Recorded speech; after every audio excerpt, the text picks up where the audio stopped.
La Seconde Guerre mondiale vient de s'achever en Europe. Les troupes coloniales, venant d'Afrique et d'Asie, ont payé cher de leur sang la libération du monde du fascisme. Et la contrepartie est maigre. En 1941, la Charte des Atlantiques, signée par le président des États-Unis, Franklin Delano Roosevelt, et le Premier ministre britannique, Winston Churchill, avait reconnu le droit des peuples à choisir leur gouvernement.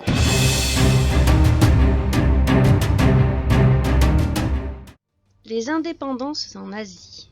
Après la Seconde Guerre mondiale, les colonies d'Asie obtiennent les unes après les autres leur indépendance.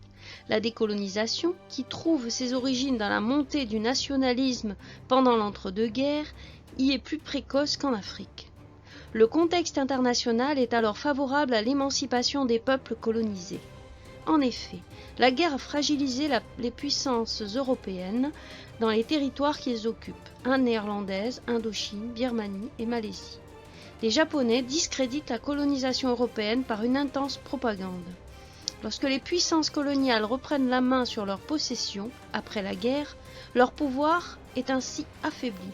De plus, les deux grands vainqueurs, l'URSS et les États-Unis, se présentent comme anticolonialistes et soutiennent les mouvements d'indépendance au sein de l'Organisation des Nations Unies créée en 1945. Le départ des Européens se fait de façon plus ou moins violente selon les pays et laisse place, dans certains cas, à des conflits frontaliers.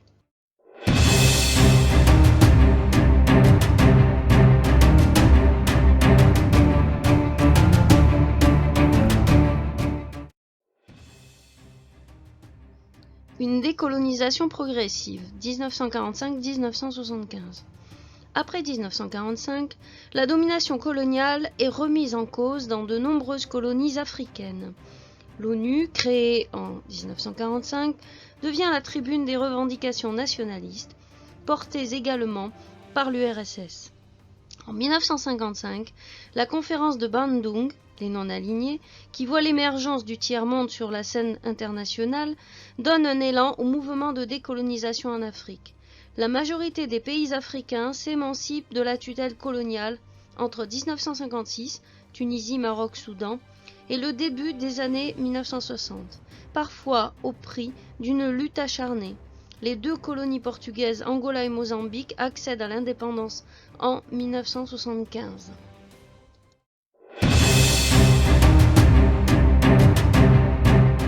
Les trois initiateurs de la conférence de Bandung sont assez différents pour représenter l'ensemble des aspirations du tiers-monde émergent.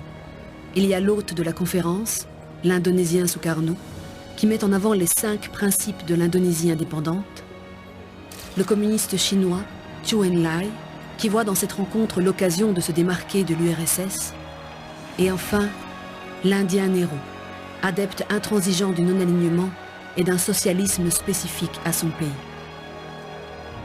L'Afrique y fait une apparition remarquée avec ses délégués venus de la Gold Coast et du Tanganyika, et surtout par la présence de Nasser. La conférence de Bandung est la première rencontre de cette envergure dans le tiers-monde, et les 29 pays réunis à cette occasion posent les bases du mouvement des non-alignés.